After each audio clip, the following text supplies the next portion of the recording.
नमस्कार, आप देख रहे हैं हरियाणा न्यूज और आपके साथ मैं अनु चौधरी और हमारे खास बुलेटिन आपका जिला आपकी खबर में आप सभी का स्वागत है। तो राष्ट्रीय अध्यक्ष जेपी नड्डा के साथ मुख्यमंत्री मनोहर लाल अयोध्या पहुंचे, जहां सरयू नदी के तट पर मुख्यमंत्री ने पूजा अर्चना की। इस दौरान मुख्यमंत्री मनोहर लाल ने देश और प्रदेशवासियों के कल्याण और उन्नति की कामना की। आपको बता दें कि आज मुख्यमंत्री मनोहर लाल के यूपी दौरे का तीसरे दिन है। बीजेपी शासित अन्य राज्यों के मुख्यमंत्री भी अयोध्या में मौजूद रहे।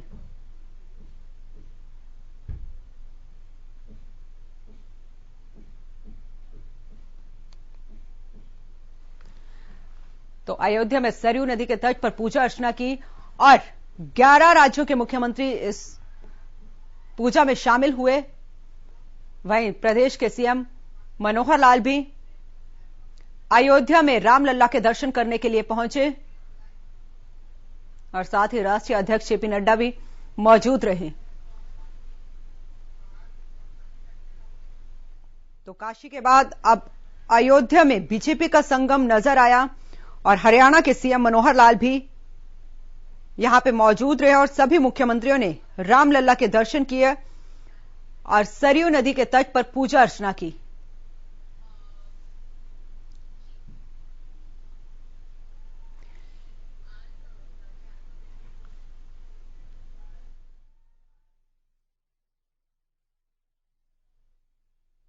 और वहीं परिवहन मंत्री मूलचंद शर्मा ग्रीवेंस मीटिंग में शामिल हुए। इस मीटिंग में कुल 17 समस्याएं पहुंची, जिनमें से 11 समस्याओं का मौके पर ही हल कर दिया गया, जबकि 6 समस्याओं को ड्रॉप कर दिया गया। उधर सोनीपत में स्कूल खोलने को लेकर मंत्री मूलचंद शर्मा ने कहा, लोगों की सुरक्षा का ध्यान रखना सरकार की जिम्मेदारी है और सुप्रीम कोर्ट के आदेश की अवहेलना करना सही नहीं है। इसके साथ ही उन्होंने कहा, हरियाणा में 809 रोडवेज बसें चलाई जाएंगी, जिनमें से 20 बस वोल्वो होंगी, 350 बसें जल्दी ही बेड़े में शामिल होंगी और साथ ही कहा कि सोनीपत में नया बस स्टैंड बनाने का काम जल्द शुरू किया जाएगा। कोविड के चलते नया बस स्टैंड बनाने का काम रुक गया था।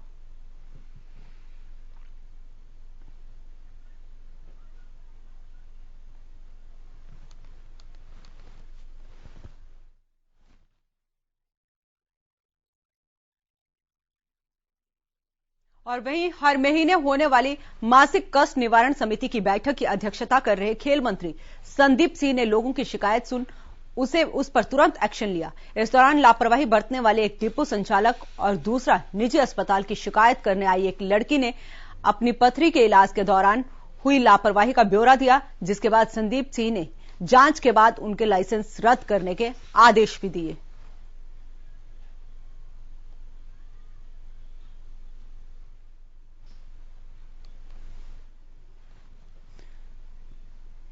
तो यह यमुनानगर से बड़ी खबर है, जहां पर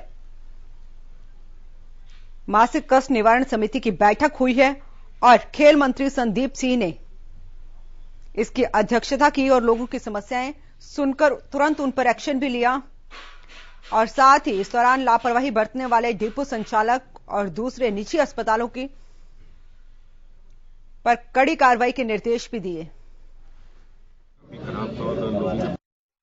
डिपो लाइसेंस होल्डर थे, उनकी काफ़ी शिकायतें थी और उसमें उनकी रिकवरी भी कर दी गई है, लेकिन फिर भी उनका रवैया काफ़ी ख़राब था और लोगों के प्रति वो काफ़ी गलत व्यवहार कर रहे थे और काम ढंग से नहीं कर रहे थे और सही से राशन नहीं दे रहे थे। उनके लाइसेंस कैंसिल के ऑर्डर। निजी डॉक्टर के लिए हमने सीएमओ साहब को आदेश दे दिए हैं कि आप कमेटी बिठाकर उसके ऊपर स्ट्रिक्ट कार्रवाई करें, क्योंकि एक गुड़िया कह सकते हैं, बच्ची कह सकते हैं, उनके साथ उनकी पथरी का इलाज ऑपरेशन होना था, तो वो नेग्लिजेंसी अनगैली जिसको बोलते हैं उसके कारण से वो पीड़ित हैं अभी भी और उसकी कार्रवाई भी करनी है और उसको मैंने रिकवरी के लिए भी उनको कहा कि इनकी रिकवरी भी करवाई जाए।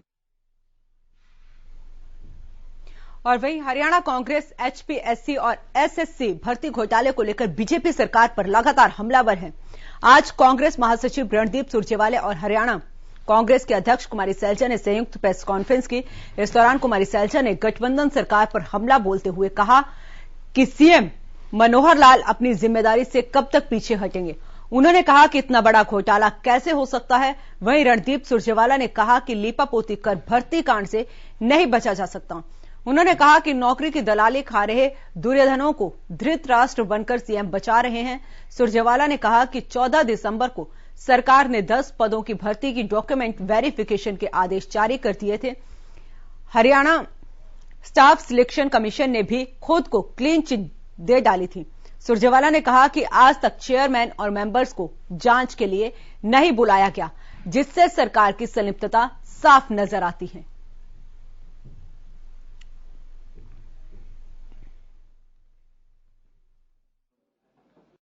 जो ये घोटाले हुए, पीछे कांग्रेस पार्टी ने 7 तारीख को हमने घेराव किया था हरियाणा पब्लिक सर्विस कमीशन का।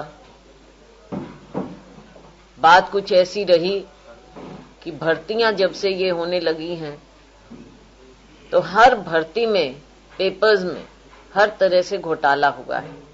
यानी कि हरियाणा के लोगों के साथ न केवल नाइंसाफी हुई है, बल्कि उनके साथ धोखे पर धोखा हुआ है। खट्टर सरकार और खुद मैं कहूंगी कि मुख्यमंत्री महोदय अपनी जिम्मेवारी से पीछे कब तक हटेंगे। कटघरे में आज के दिन कोई नागर नहीं खड़ा है। कटघरे में केवल और केवल मुख्यमंत्री महोदय खड़े। उनकी देखरेख में, उनके संरक्षण में ये सारा कार्य हुआ है। वरना मुझे आप बता दीजिए कि इतना बड़ा घोटाला कैसे हो सकता था। और ये मैं कह सकती हूं अपने साथियों के साथ कि कांग्रेस सरकार आएगी, हम एक एक चीज की जांच करवाएंगे। एक एक चीज की जांच होगी और तब निकलेगी इसकी असलियत। क्योंकि अभी लीपापोती के अलावा कुछ नहीं हो। और वहीं यूपी बीजेपी प्रदेश प्रभारी राधा मोहन सिंह ने सीतापुर में कहा, उत्तर प्रदेश आज प्रश्नों का प्रदेश नहीं है। मोदी जी के नेतृत्व में योगी सरकार ने सवालों का जवाब दिया है। उन्होंने कहा, मुख्यमंत्री योगी आदित्यनाथ के समय में व्यवस्था पर नियंत्रण हुआ है और विकास की गति तेज हुई है।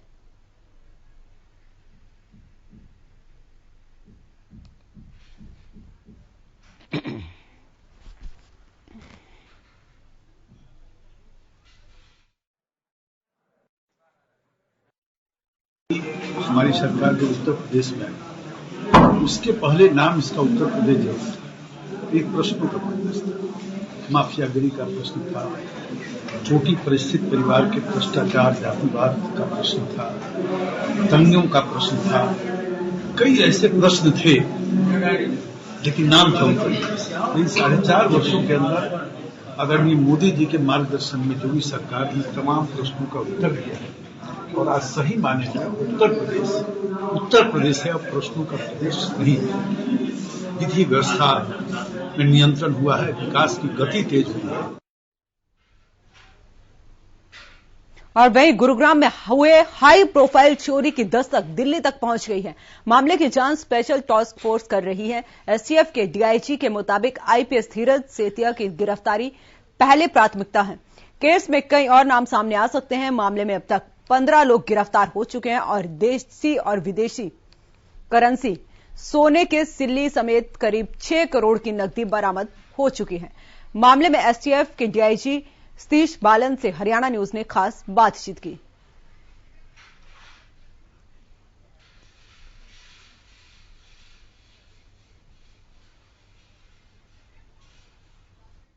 गुरुग्राम में हुए चोरी अब दिल्ली दरबार तक पहुंच चुकी है। ये मामला शुरुआती दौर में तो महज एक चोरी थी, लेकिन अब जैसे जैसे परतें खुल रही हैं, वैसे वैसे ये मामला करोड़ों तक पहुंच चुका है।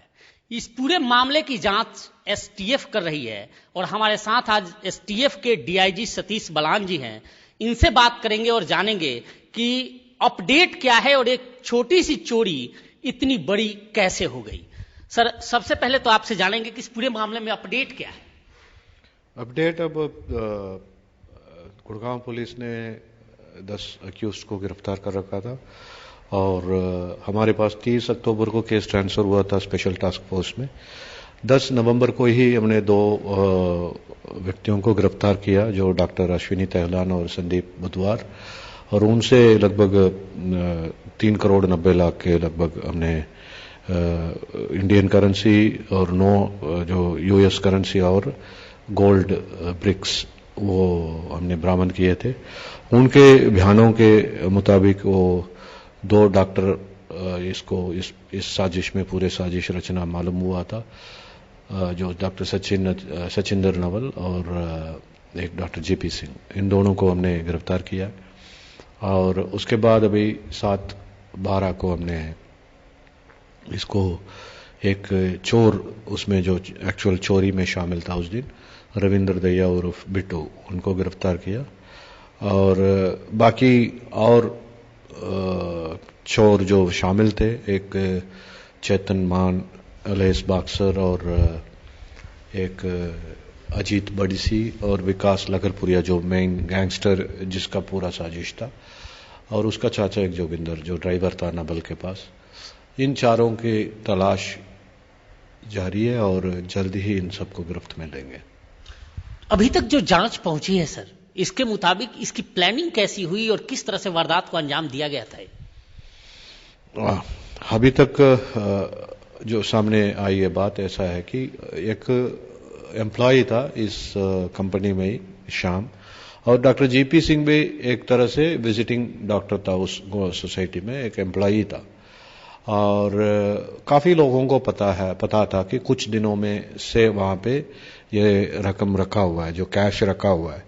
सो वो इनके आपस में डिस्कशन हो रही होगी। उसमें श्याम से इन्होंने इन्फॉर्मेशन लिया है जीपी सिंह ने, ये कह कि हम ईडी में पकड़वा देंगे या फिर आईटी में पकड़वा देंगे, 5-6% ले लेंगे। सो फिर आगे इन्होंने नवल को बताया, नवल ने फिर इसको बताया विकास लगरपुरिया को। डॉक्टर नवल लगरपुरिया को 5 साल से जानता था।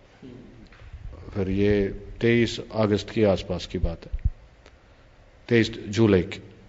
फिर 4 और 5 अगस्त को इन्होंने अपने गुर्गों को, जो चोर है, जो अभिनव वगैरह है, इनको उसी फ्लैट में ऊपर एक किराए पे लिया है।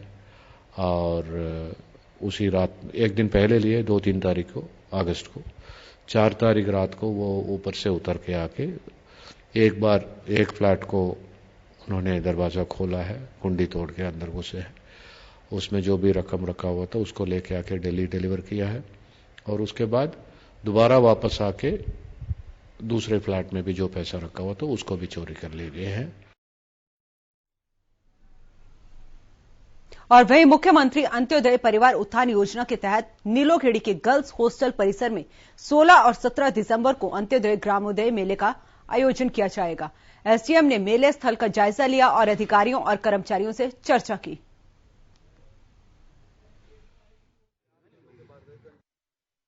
मुख्यमंत्री अंत्योदय परिवार उत्थान योजना के तहत जो मेलों का आयोजन किया जा रहा है, ऐसे परिवारों की सहायता के लिए जिनकी वार्षिक आय 1 लाख से कम है, ताकि उनका जो फैमिली इनकम है सालाना 1 लाख और बाद में 1,80,000 तक की जाए। तो उसका आयोजन यहाँ नीलोखेड़ी में, जो गर्ल्स हॉस्टल है गवर्नमेंट इंजीनियरिंग कॉलेज का खंड नीलोखेड़ी का, यहाँ पे आयोजन कल और परसों 16 व 17 दिसंबर को किया जाएगा। उनको फिर उस काउंटर पे लेके जाना, उन लोगों को वो फोटोस्टेट। और वहीं फतेहाबाद शहर में बिना मार्का का घी बेचा जा रहा है। सीएम फ्लाइंग की टीम ने जानकारी मिलने के बाद दूध की डेयरी पर छापा मारा। छापे के दौरान टीम को 600 लीटर घी ड्रम में भरा हुआ मिला, जिसका सैंपल लेकर जांच के लिए लैब में भेज दिया गया। हालांकि सीएम फ्लाइंग की टीम ने अभी नकली घी होने की पुष्टि नहीं की है। वहीं डेयरी मालिक का कहना है कि घी दूध इकट्ठा करके तैयार किया जाता है।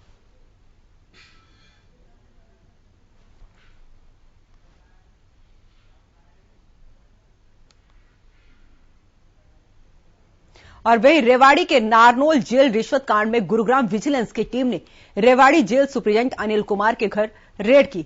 हालांकि विजिलेंस टीम सुप्रीडेंट के घर के अंदर दाखिल नहीं हो पाई, क्योंकि घर अंदर से बंद था। नतीजा विजिलेंस टीम को खाली हाथ लौटना पड़ा। अब विजिलेंस टीम घर की तलाशी लेने के लिए सर्च वारंट लेकर आएगी। सर्च वारंट मिलने पर जेल सुप्रीडेंट के घर तलाशी ली जाएगी। विजिलेंस सूत्रों के अनुसार जेल सुप्रीडेंट घर के भीतर ही छुपे हुए हैं। जेल रिश्वत कांड में 9 दिसंबर को 7 पीसी एक्ट के तहत मामला दर्ज किया गया है। इसी मामले में जेल सुप्रीडेंट अनिल कुमार और डिप्टी सुप्रीडेंट कुलदीप हुड्डा का भ्रष्टाचार में नाम आया था।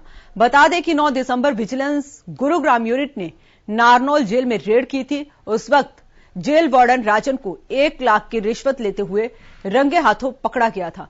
रिश्वत की रकम हरियाणा राजस्थान के नामी गैंगस्टर विक्रम उर्फ पपला गुर्जर के खास गुर्गे संदीप उर्फ सिंधिया के भाई हंसराज से ली गई थी। उस वक्त जेल के अन्य वार्डन गजे सिंह का भी नाम शामिल आया था।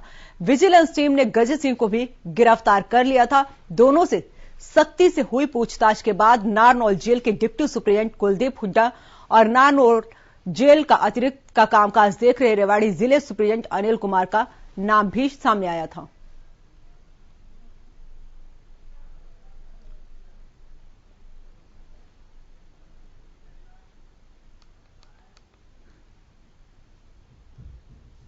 और वहीं रतिया में हरियाणा न्यूज की खबर का असर देखने को मिला है। दरअसल खालसा त्रिशताब्दी कॉलेज और राजकीय कन्या महाविद्यालय में छात्र छात्राएं जहां पहले बसों पर लटकते हुए जान को जोखिम में डालकर स्कूल जाती थी, वही खबर दिखाए जाने के बाद परिवहन मंत्री ने कड़े कदम उठाते हुए दोनों कॉलेजों के लिए स्पेशल बसों की व्यवस्था कर दी है।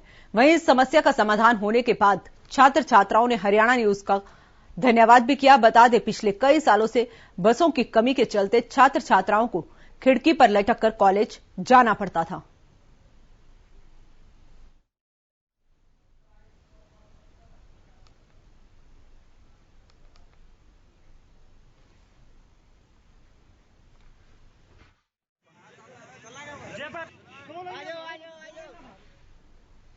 तो रतिया की खबर है जहां पर हरियाणा न्यूज की खबर का बड़ा असर हुआ है।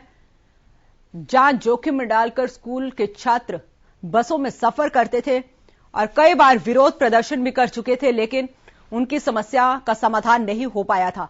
हर बार आश्वासन दिया जाता था, लेकिन इस खबर को हरियाणा न्यूज ने प्रमुखता से उठाया और अब इस खबर का असर देखने को मिला। अब परिवहन विभाग ने इसी रूट पर अतिरिक्त बसें चलाने का आदेश दे दिया है।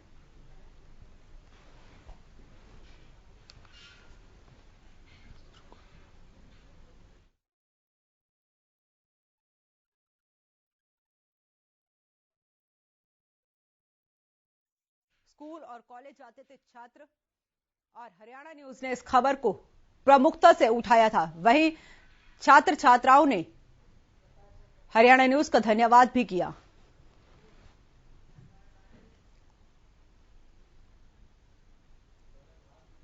और वहीं अपनी मांगों को लेकर सभी सरकारी बैंक कर्मचारी 16 और 17 दिसंबर को हड़ताल पर रहेंगे। बैंक कर्मचारी एसोसिएशन के महासचिव धर्मवीर सिंह ने बताया कि सरकार बैंकों का निजीकरण करना चाहती है और बैंकों में निजीकरण की सीधी मार आम जनता पर पड़ेगी, जिसके चलते सभी सरकारी बैंक कर्मचारी 2 दिन हड़ताल पर रहेंगे।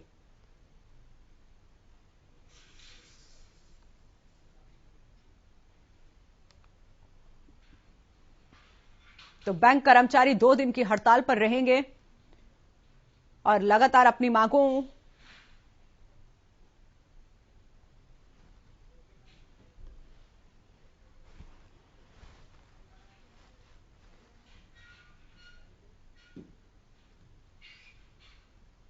तो हड़ताल पर रहेंगे सरकारी बैंक कर्मचारी और निजीकरण के विरोध में हड़ताल कर रहे हैं। उनकी मांग है कि सरकारी बैंकों का निजीकरण नहीं किया जाए। कर्मचारियों का साफ कहना है कि आम जनता पर निजीकरण की मार पड़ेगी।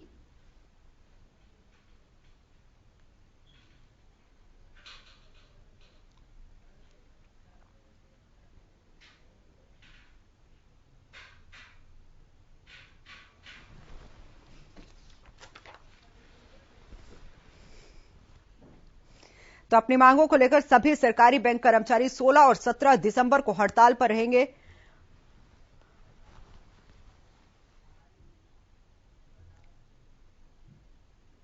फिलहाल फिलहाल के लिए इस बुलेटिन में इतना ही। आप देखते रहें हरियाणा न्यूज।